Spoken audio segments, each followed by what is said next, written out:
Hello fitness family, कैसे हैं आप सब। Hope you all are great and hustling well. आज इस वीडियो में मैं कुछ इनसाइट्स अपनी लाइफ का शेयर करूंगा आपके साथ, और मैं ये भी बताऊंगा कि क्या रीज़न था, क्या एक बहुत इम्पॉर्टेंट रीज़न था जिसकी वजह से मैं कुछ सालों पहले ऐसा दिखता था। तो बने रहिए वीडियो के साथ एंड तक जानने के लिए कि क्या वो रीज़न था जिसकी वजह से मैं कुछ सालों पहले इस तरीके का दिखता था। Take your popcorns in hand and we will fly together. तो क्या आप एक्साइटेड हो? मैं बहुत हूँ बताने के लिए कि क्या वो रीज़न था, और वो रीज़न जब आप सुनोगे ना तो आपको लगेगा यस, ये रीज़न तो है। तो क्या था वो रीज़न? वो रीज़न था स्ट्रेस।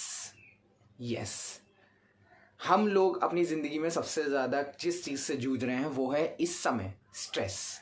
और ये मेरी लाइफ का एक समय में बहुत ज़्यादा ही पार्ट रह चुका है। और आप जब सुनोगे ना कि स्ट्रेस किस चीज़ का, तो आप ये सोचने में मजबूर हो जाओगे कि इतनी छोटी चीज़ के लिए ये बंदा, जो मैं कैमरे में जिसको आप देख रहे हो, ये इतनी छोटी सी चीज़ के लिए स्ट्रेस लेता था और अपनी लाइफ इसलिए इसने ऐसी बना ली थी। बात कर लेते हैं कि वो रीज़न क्या थे जिसकी वजह से मुझे स्ट्रेस आता था। सबसे पहला जो रीज़न था वो था एजुकेशन।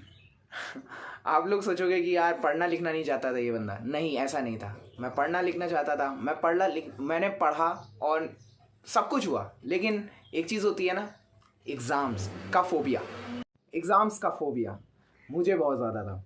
जब भी कोई एग्ज़ाम टेस्ट होता था, मुझे इन चीज़ों से बहुत ज़्यादा ही फोबिया था और रियलाइज़ नहीं हो पाता था कि ये कितना ज़्यादा ज़रूरी होता है अपनी एबिलिटी को जानने के लिए। ये रियलाइज़ नहीं होता था मुझे। तो एग्ज़ाम का फोबिया इस तरीके से मेरे दिमाग पे चलता था कि जैसे ही एग्ज़ाम्स और टेस्ट कुछ भी आता था, मेरी टेंशन पीक पे हो जाती थी और मुझे इतना ज़्यादा स्ट्रेस हो जाता था जिसकी वजह से बहुत ज़्यादा सिनेरियो बन जाते थे और मैं धीरे धीरे एक फैट पर्सन में तब्दील होने लगा। मैं पहले से ऐसा नहीं था, लेकिन कुछ सालों के दौरान मेरे जो स्ट्रेस लेवल है उसके कारण, सोर्स होने के कारण, बहुत सारे छोटे छोटे सब सोर्सेज बनते गए और जिसकी वजह से आई एंड अप लाइक दिस। चलिए अब बात कर लेते हैं कि इस स्ट्रेस की वजह से क्या क्या सिनेरियो बनते गए जिसकी वजह से मैं एक फैट पर्सन में तब्दील हुआ। तो पहला सिनेरियो जो आता है वो था हंगर।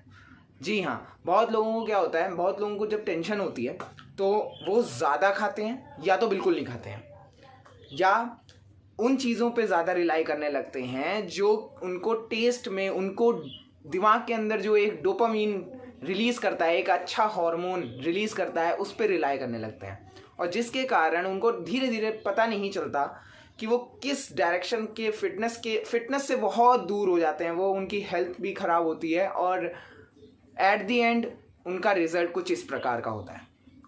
तो ये था एक पहला रीज़न, हंगर, जो कि बहुत ज़्यादा इम्पॉर्टेंट रोल प्ले करा मेरी इस जर्नी में कि यस, मुझे स्ट्रेस हुआ और जिसके कारण मैंने ज़्यादा खाना चालू किया, और ज़्यादा खाने के कारण, मैं स्ट्रेस में रहने के कारण ज़्यादा तो खाया लेकिन साथ ही साथ कोई एक्टिविटी भी नहीं करी। अब जो दूसरा रीज़न आता है वो था स्लीप। आप सबको पता है, मेरे साथ भी हुआ है, होप सो आप लोगों के साथ भी किसी ना किसी के साथ ना हो ऐसा, लेकिन मुझे ऐसा लगता है कि 90% जनता आजकल इस चीज़ को फेस करती है कि अगर जब स्ट्रेस होता है तो उनकी स्लीप, नींद ज़रूर हैम्पर करती है। और ये stress is always inversely proportional to sleep. जितनी ज़्यादा स्ट्रेस होगा उतना कम आप सोगे, ये 110% हो। और एट दी एंड क्या चीज़ होती है रिजल्ट? अगर आप स्लीप अच्छे से नहीं करोगे, अगर आपका रूटीन अच्छा नहीं होगा, तो आप डाउन दी लाइन आपका रिजल्ट कुछ इसी प्रकार होगा। और यही मेरे साथ होता था। ज़्यादा एंजाइटी, ज़्यादा टेंशन के कारण मेरा रिजल्ट ऐसा हो जाता था और मैं इससे निकल नहीं पाता था क्योंकि मेरी एक्टिविटी भी नहीं होती थी, क्योंकि I was so much stressed about that thing. क्यों नहीं अपनी लाइफ को इस तरीके से बांध के ना रख के अच्छी तरह से एक्टिविटी कर करके अपनी लाइफ को सुधारा जाए। मैंने अपनी लाइफ के अंदर जब मैं एक स्टेज पे आया, मुझे लगा कि नहीं यार बहुत हो गया, अब इस चीज़ को चेंज करा जाए, और मैंने एक्टिविटीज़ करना चालू किया। मैं बास्केटबॉल पहले खेलता था, लेकिन एक कंसिस्टेंसी मेरे में बिल्ड नहीं हो पाई ड्यू टू डिफरेंट सिनेरियो। मैं नहीं कंसिस्टेंसी के साथ मैं उस चीज़ को नहीं फॉलो कर पाया। लेकिन जब ये चीज़ मैंने ध्यान से थोड़ा सोचा और मैंने फिर जिम चालू किया, मैंने होम वर्कआउट्स किए, और तब मैंने जाके इस फेज़ से मैं इस फेज़ में आ गया। और जब मैं इस फेज़ में आया तो मेरे पास कॉन्फिडेंस आ गया, मेरे पास हेल्थ कॉन्फिडेंस आ गया कि yes I can do it, और मैंने करके दिखा दिया। और मैं जब इस फेज़ में आया तो मैं इसको कंसिस्टेंटली आज तक भी और करते ही जाऊंगा। मुझे भी पता है मैं ये चीज़ करता रहूँगा, क्योंकि इसने चेंज कर दी ज़िंदगी। मैं ऐसा था और ऐसा हो गया। आप देख सकते हो कितना डिफरेंस हो गया है, आप खुद मुझे देख सकते हो यहाँ पे। तो दैट्स इट।